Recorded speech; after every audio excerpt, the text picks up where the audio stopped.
யாரிடம் சொல்வது உன்னை விட்டால் எனக்கு யாரும் இல்லையே. அழுகை கூட வரவில்லையே. யாரிடம் அழுவது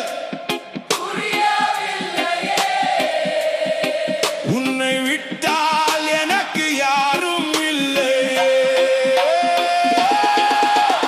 எத்தனை வலிதான் மனம் தாங்கும், எத்தனை வேதனை தான் இந்த மனம் தாங்கும்.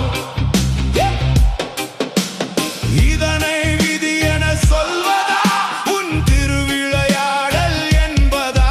இறைவா நான் வணங்கும் நீ எங்கே? நாளும் வணங்கும் இறைவா நீ எங்கே? ஏக்கத்தில் வாழ்ந்த வாழ்க்கை போதுமே, உன் வடிவினில் கல் உருவம் தானா? அது உன் உருவம் தானா? நான் வணங்கும் இறைவன் நீதானா? இந்த உலகம் நிஜம்தானா? இந்த வாழ்க்கை கனவுதானா? இறைவா இறைவா இத்தனை ஜனம் உன்னை பார்க்க கூடுகிறதே. உன் நினைவில் நான் இருப்பேனா?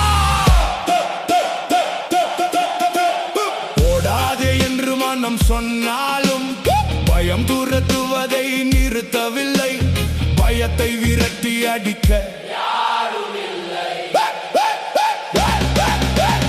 யாரிடம் சொல்வது உன்னை விட்டால் எனக்கு யாரும் இல்லையே. அழுகை கூட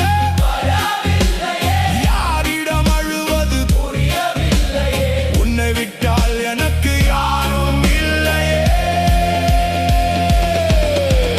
பிழைக்க வழி இருந்தாலும் அஞ்சி வாழும் நிலை சரிதானா?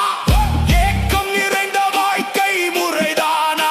ரசனையான வாழ்க்கை சலுகைதானா? யாரிடம் சொல்வது உன்னை விட்டால் எனக்கு யாரும் இல்லையே. அழுகை கூட யாரிடம் அழுவது உன்னை விட்டால் எனக்கு யாரும் இல்லையே. சிவவும் ஓம் சிவவும் உன் வடிவினில் கல் உருவம் தானா? அது நான் வணங்கும் இறைவன் நீதானா? இந்த உலகம் நிஜம்தானா? இந்த வாழ்க்கை கனவுதானா? உன்னிடம் கெஞ்சுவது எதற்கு? உன்னால் உரு பெற்றவனை வேறாரும் காப்பாரோ? நான் உன் கடமை இவ்வுலகினில் என்னை காப்பது உன் கடமை. தகப்பனின் கடமை. உன்னை விட்டால் எனக்கு யாரும் உண்டோ? நீயேதான் என் வாழ்விற்கு பொறுப்பாவாய். நீயேதான் என் அனைத்திற்கும் பொறுப்பாவாய்.